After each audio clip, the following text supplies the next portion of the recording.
Hey guys, I know I haven't been making reviews lately because I've been busy with my studies, but today I'm going to review Transformers The Last Night. Is it good? Is it bad? I'm going to be honest with you, I decided to make this review because this movie is just And this movie in particular deserved a review because it is just bad. I mean bad as in sequel, bad as in terrible, bad to next level terrible bad. It's just really bad, and I'll tell you why. Let's get started right now.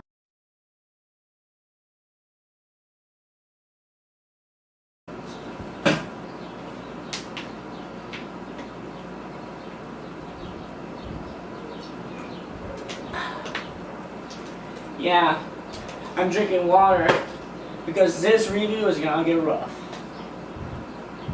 Okay, first of all, I'm gonna start how the story itself. What I like about the story and what I don't like about the story. First, I'm gonna talk what I don't like because I'm gonna start with that, and then I'm gonna start with the positive. Alright, first, the opening of the movie is really long. Like, the movie actually opens up again. Like, if you've seen the recent Transformers movie, you know how the Michael Bay formula goes with the Transformers series.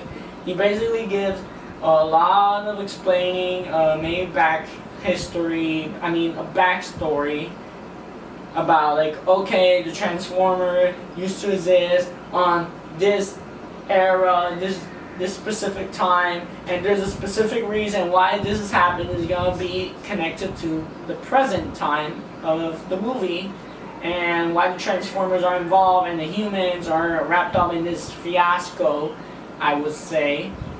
And this is what annoyed me.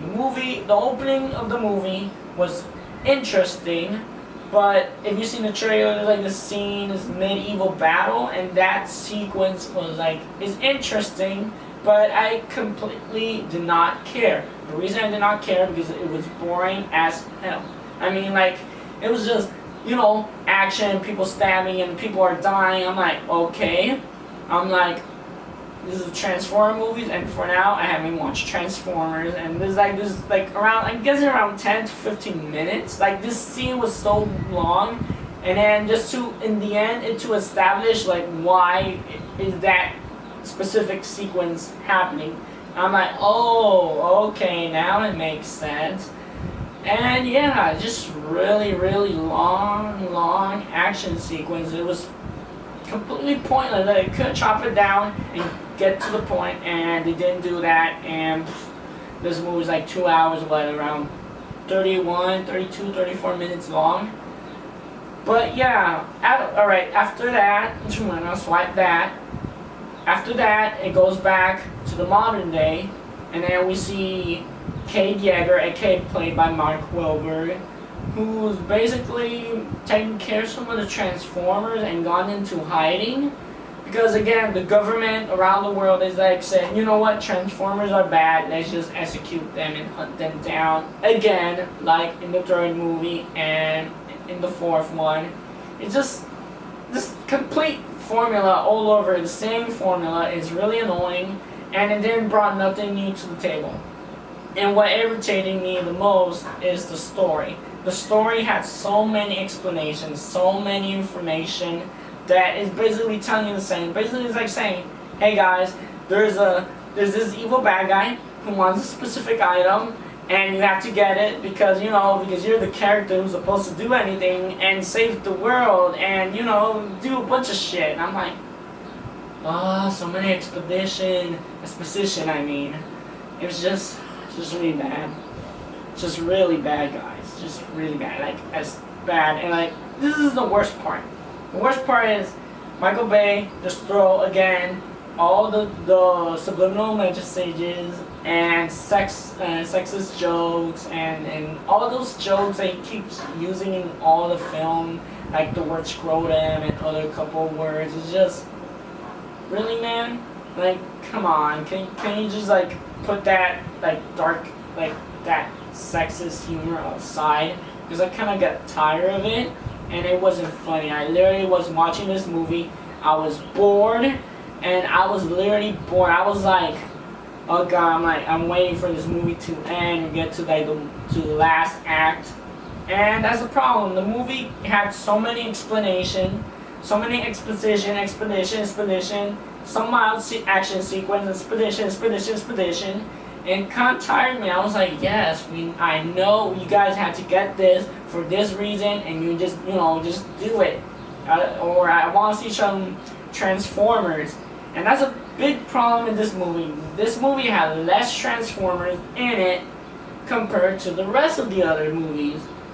It just, you basically see, I was like, how should I say this? This is what I'm gonna say.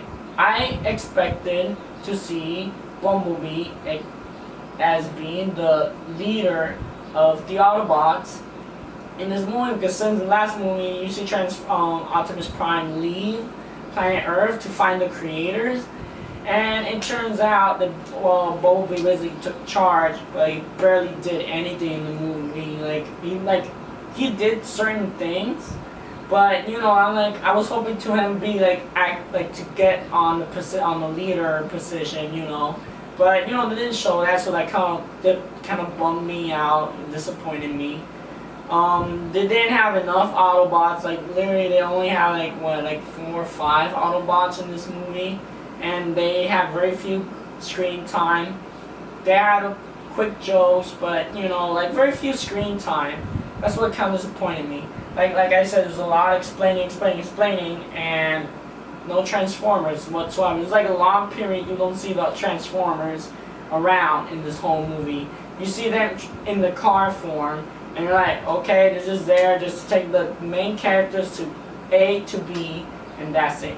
And then when something goes on, alright, okay, let's transform and just protect them. And then the whole time, instead of focusing on the battle, they basically focus again, Mark Wahlberg, this other chick, and this guy that I forgot his name. But yeah, the cast is good. They chose a very good cast. And for having a good cast doesn't mean you're gonna have a good movie if you don't have a good story. And that's the reason I want to say, this movie actually has been, I've been literally Googling this. This movie has been, had, let me see, 3 screenplay writers, 4 storyboard writers. I'm like, wow. 3 screenplay and 4 story. The one that the story is a mess. That's so many people changing a lot of things, and explanation of this movie has a lot of information. They was completely pointless. They didn't have to do nothing to the story of the whole Transformers series, and it's just annoying. It just irritates me. When you want to watch a Transformers movie that actually makes sense and is actually related to Transformers, I'm like, feel free. Come on, give me all the nice Transformers things that I want, the story, the characters, I wanted a good movie, but no, this movie just sucks. Well, I'm gonna stop there now for the positive. Alright, the acting was good. The performance, it was good. I like the actors, like I said, the cast were good, so I'm gonna give them credit where credit is due. The video effects are amazing. Compared to the other Transformer movie, this movie was huge as CGI, huge as special effects was good. I enjoyed it. It was pleasant to see, but what hurt it the most, again, the story and the character and the Transformers themselves, they didn't have enough screen time. And the other reason is what I like about this film, or at least what things I like about this film, that at least my theory about certain things was right, but the way they did it wasn't what I expected, so that bummed me out. But I'm not gonna spoil it, but after this video I'm gonna tell you the spoilers of all the detail that I actually liked and did not like. But yeah, overall Transformers itself, as the acting, it's good, but the story and everything else just is really low. It's just really disappointing. Like from Revenge of the Fallen level, it goes under really. Like I'll stick with Transformers, The Dark of the Moon, and I think, you know what? I'm just gonna stick with that. Those two. Those are my two favorite Transformer movies that I could watch, and it gets me interested, and at least it had something to offer. But yeah, overall, like including the villains. The other negative thing I'm gonna say again, Galvatron, aka Megatron, they changed the name again. He barely does shit. Like he literally doesn't do anything. Like he just there just to fight Optimus Prime. Oh yeah, and one other thing, Optimus Prime doesn't have that much screen time in this movie at all. And anyways, I'm gonna link that to the spoiler section after this video. Overall, I'm gonna say Transformer The Last Night is, let's see, I'm gonna give it a 4 out of 10. Yes, I'm gonna give it a 4. I'm gonna give it a 0 because I'm gonna credit due for the casting, performers were good, the story was bad, the action sequences were good, but it didn't give me what I wanted to see, and the execution and in the movie was just really bad. I just didn't like it. It just left me dry, and it bored me, and the movie actually bored me. Like, I can't believe a Transformer movie with action, explosion, and Michael Bayham. It just bored me. Overall, guys, thank you for watching my review. Give a like and subscribe. I'll try to post more videos.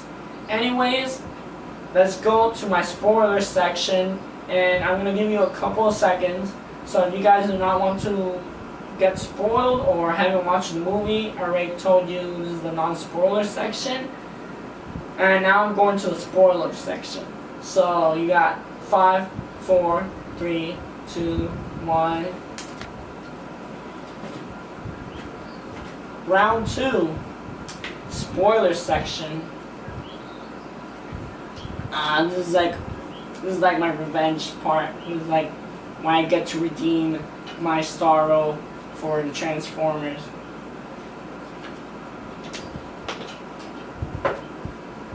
Alright. Where should I start? Like I said in the beginning of my review, like the open sequence I did not like because it was medieval battle. It was interesting if it was another movie about medieval or King Arthur or something, but it was a Transformer movie, so the movie had a long action sequence. There was this brief scene of Merlin just drinking alcohol. He's like, oh, you know, the king is in battle and the soldiers, you know, but I want to have a drink, and that person's like just gulping that I don't know, that liquor, really? Couldn't tell if it was wrong or something. But yeah, he took a time drinking. He went to this spaceship kind of cave thing and asked this Transformer to help him win the war. His men are getting slaughtered and all that stuff. And then Transformer said, oh, I'm going to give you this staff, protect it, because there's an evil person who wants to, you know, do something evil with it. And then Merlin's like, okay, I'll keep it, I'll protect it. And then boom. And then we see a giant Transformers. And what annoyed me about, like, again, back to the sequence, there's a lot of battles, blah, blah, blah, blah. It's really long, and then we get to, like, over about 3 to 4 minutes of that opening sequence, we get to see an actual Transformer. And we're like, oh. And again, what this movie was so bad is just exposition. There were so many explanations that it was just annoying. It just really annoyed me. And the other reason is that I dislike about this movie, Optimus Prime did not have enough screen time. And I'll tell you why. He actually appears in the beginning, in the middle of, like, almost in the end of the last act of the movie. But you know what? He actually appears in the first act and last act. No, actually, in the mid-act and in the final act, about the conclusion, the huge battle that was happens. Yeah, that.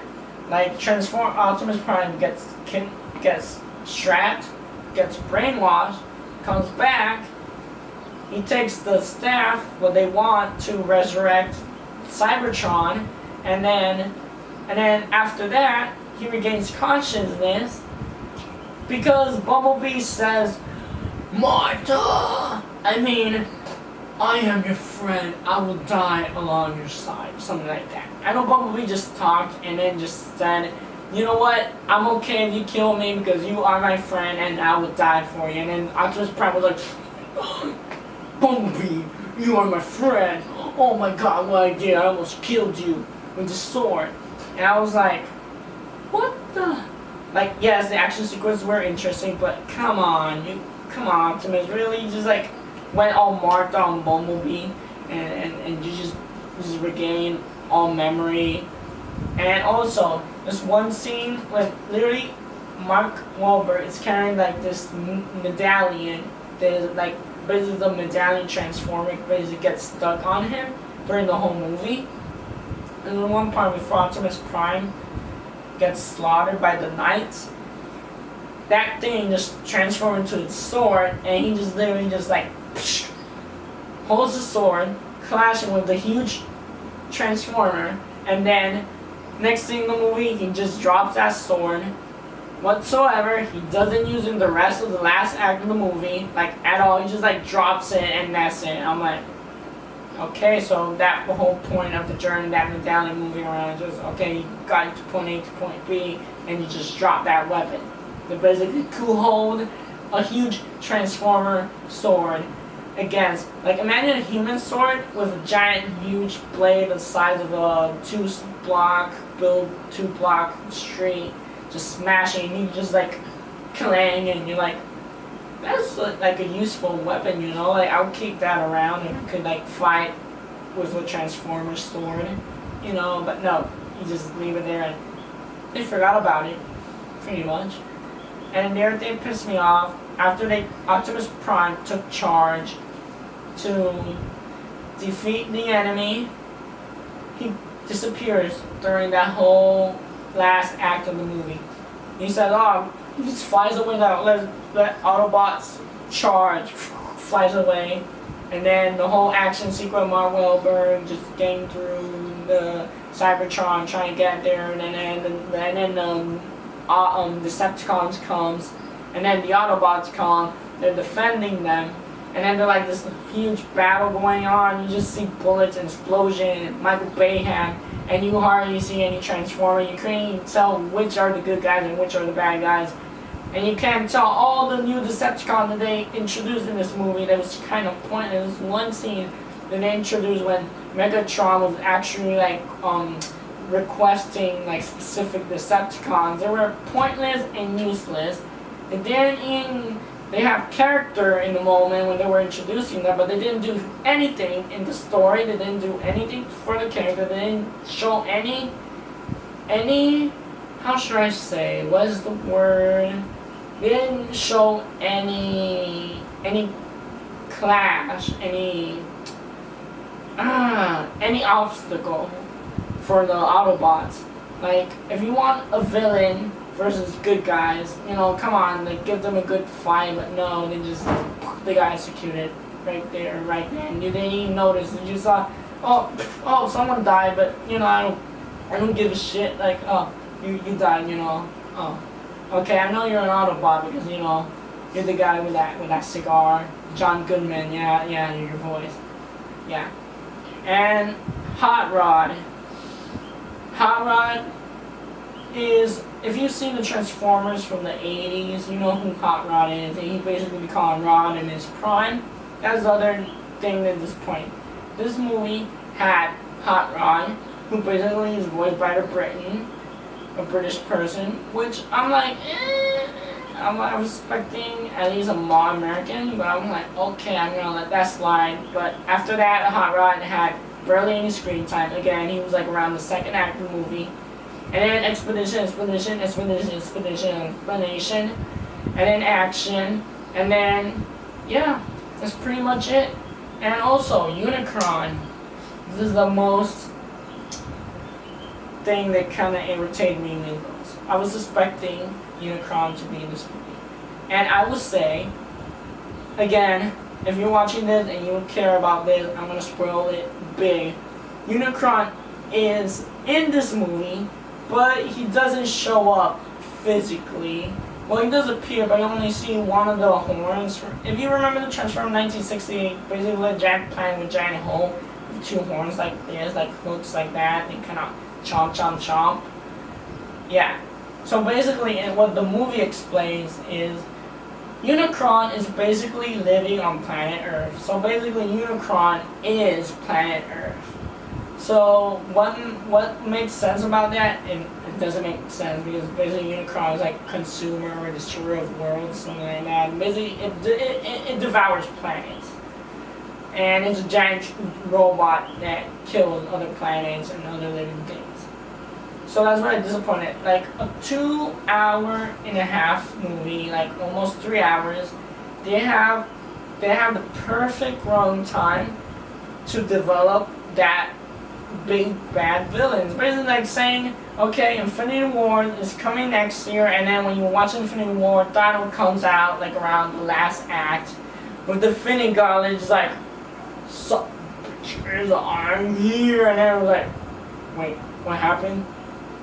The cut, and we're like, wait, I thought I was gonna make my big scene and kill the Avengers. No, we're just gonna wait for the next movie. And also, if we're gonna make a next movie, I was like,